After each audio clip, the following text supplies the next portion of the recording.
The Santa Fe Trail was America's first commercial highway. Traders established the trail, which connected Missouri to Santa Fe, New Mexico, and covered some 900 miles of the Great Plains in 1821. Before its demise due to the completion of the Santa Fe Railroad, the Santa Fe Trail served as a thoroughfare for countless traders, pioneers, and America's military, and it played a crucial role in America's westward expansion. For centuries prior to the Santa Fe Trail, trade took place between the Great Plains Indians and early settlers of the Texas Panhandle. As trade routes expanded along the Rio Grande, commerce inevitably reached the Spanish colonists of New Mexico, but Spain had declared trade with Native Americans illegal. Still, many American explorers traveled to Santa Fe and attempted trade. Most were detained and sent home. By 1810, the Mexican people had had enough of Spain's iron-fisted rule. Their first attempt for independence failed, but in 1821 they waged a successful revolution and gained their freedom. This opened the door for anyone to trade with Mexico. When Missouri trader and War of 1812 veteran William Becknell learned Mexico was open for business, he wasted no time heading for Santa Fe. Becknell left Franklin, Missouri, in September 1821 with a small group of men and a cargo of goods and arrived in Santa Fe on November 16. They were welcomed with open arms by Mexican citizens and government officials and encouraged to return soon with more goods to trade. Becknell's initial path to Santa Fe became known as the Mountain Route. It followed the Arkansas River to the Colorado Plains to the Purgatory River and across the narrow, treacherous Raton Mountain Pass into Santa Fe. Upon his return to Santa Fe, Becknell hoped to find a faster route. His exact course there is disputed. However, the route he took home became known as the Cimarron Route and was the most popular track on the Santa Fe Trail.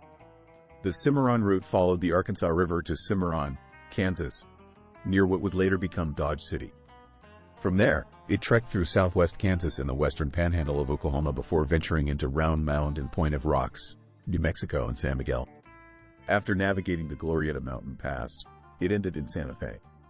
The Cimarron Route was about 100 miles shorter than the Mountain Route and less dangerous, although it wasn't without its challenges.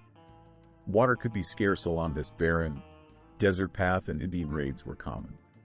Bent's Fort, also known as Fort William, was originally built by the Bent Street, Vrain and Trading Company on the north bank of the Arkansas River in 1833. The company was owned by William Bent and his brother Charles Bent and Saron Street, Vrain. The fort began as a fur trading stop for mountain men, settlers, teamsters, and Plains Indians, but it quickly became a respite location for those traveling the Santa Fe Trail. When disease and adversity struck Bent's Fort in 1849, Bent and Company abandoned it and later destroyed it, and in 1853 built a new trading post called Bent's New Fort on a bluff further downriver at Big Timbers. Bent's old fort was rebuilt in the 1970s as a National Historic Site. Bent's New Fort was a trading post and a meeting place for Indian tribes and government officials. It also became a destination for military men navigating the growing discord between whites and Plains Indians and the peacemakers trying to keep the conflict from escalating. Ultimately, the U.S. Army leased Bent's New Fort and renamed it Fort Fauntleroy and later Fort Wise. In 1867, Arkansas River flooding forced the Army to abandon the fort and build a new one, Fort Leon, further upstream. In 1845, the United States voted to annex Texas, which included parts of present-day New Mexico, from Mexico, causing tensions to mount between the two countries. In 1846, the United States declared war on Mexico and sent General Stephen Watts Kearny and his 1,600 men along the Santa Fe Trail to occupy New Mexico. Kearny took the mountain route, hoping its hazardous terrain would offer protection from Mexican troops. Although the Raton Pass took its toll on Kearny and his troops, they took over Santa Fe without resistance. When the Mexican-American War ended, the United States purchased Mexico's southern territories including New Mexico, California, and Arizona.